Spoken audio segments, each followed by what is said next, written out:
Good morning, Edgar. Great to have you here. Good morning, Guido. Yeah, Edgar can tell you a bit more about the other side of the effect. Of course, we just heard from the competent authority. Now we hear from an organization, company in the Netherlands and Switzerland and other places who actually act as Swiss importers and their authorized officials. So, Edgar, give us a bit of an update on what you do, introduction, what you do, how you do it, and what you can offer to companies here.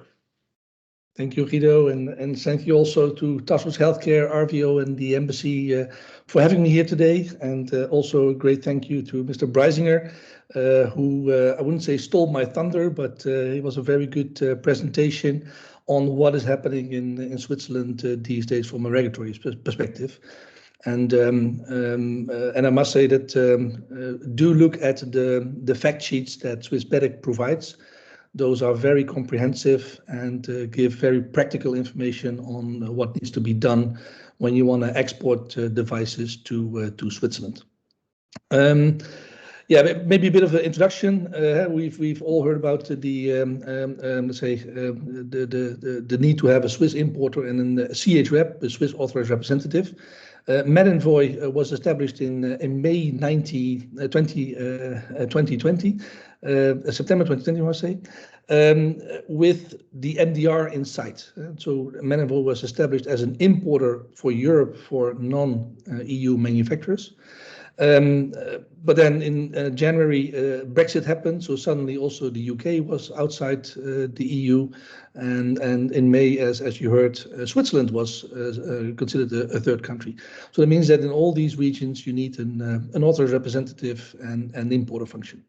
Well, if you look at the roles that were established, they all come back to the MDR, and I'm not going to dwell into the major changes of the MDR. You can see them here, but if you click on the next one, Guido, what is new and that is has also created a lot of confusion is that role of the importer. The AR and the distributor well defined in the MDD and in the IVDD, but in the MDR suddenly the importer gets way more obligations, and with those obligations also come liabilities. So that is relatively new and creates a lot of confusion. Please click on Guido, the whole full slide. Yep. And as said, the MDR went into place in May last year, and the IVDR will come into play this year, May. But also, as indicated, a lot of companies have legacy devices. That means that the certificates are still valid, and you can still use those certificates to place your devices on the market. But you have to look at the economic operators that have to fulfill their obligations.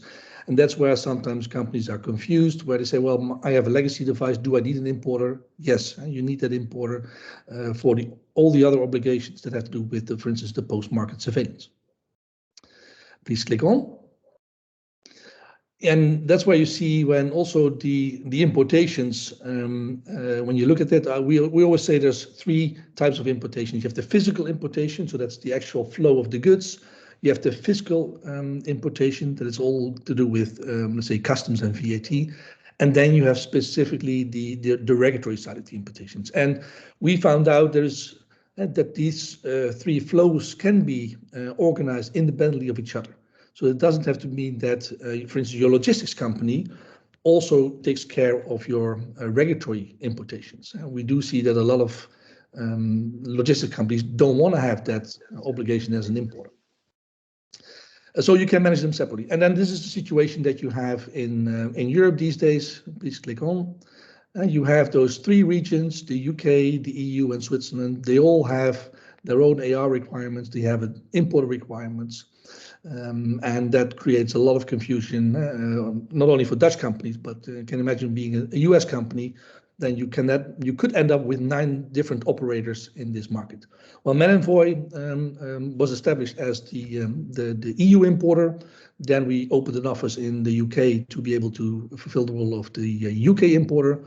And we also have now an office in Switzerland so that we can play the role of Swiss importer. But only in Switzerland, we can also provide the service of the CH rep, of the Swiss authorized representative. So, and I was very happy with the comments that, please click on, that Mr. Breisinger made on the importer, because it's very important to understand that the importer has to have, let's say, a presence in the country, so in this case in Switzerland, but an importer qualifies. So it is by acting, doing certain activities, you become an importer. And that's very important to understand for companies also in the Netherlands. If you have a distributor in Switzerland that now receives your goods, they will receive your goods going forward, then they become that importer. And then from that moment on, they have to meet the obligations of the importer. And that's where a lot of distributors suddenly realize that the obligations as an importer come with the liabilities, and suddenly are no longer interested in being that importer. So yes, your distributor can be an importer. If you have your own legal entity, that of course can be the importer. Your CH rep can be the importer, or a 3PL can be the importer. But you have to make sure that whenever somebody is acting as your importer, that they understand that they have to meet the obligations. And yes, for instance, the labeling part, if the distributor adds itself on the labeling as being the Swiss importer, that's the obligation of that distributor. But you as a manufacturer also have to make sure that your partners, you're in the distribution chain, are making sure that they meet these obligations. Last slide. And these timelines, we can quick through. Mr. Breisinger also showed these. I'll have them in the presentation. What I wanted to share on these timelines, what is important is that Swissmedic indeed made it easier for companies to identify the CH rep and the importer, and especially the document accompanying the device is a very helpful tool. And different from EU, in the EU, the document accompanying the device has to go all the way to the end user.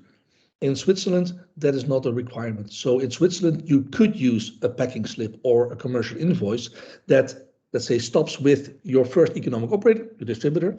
That is fine. So then the identification doesn't have to go all the way through the end user. That makes a huge difference from the situation in Europe.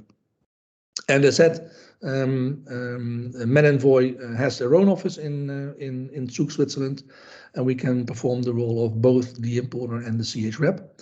So if there's any questions on that, I'm in the Netherlands, but we have, let's say, our PRC is a Swiss resident, so we can meet all the obligations of the role of CH rep and importer.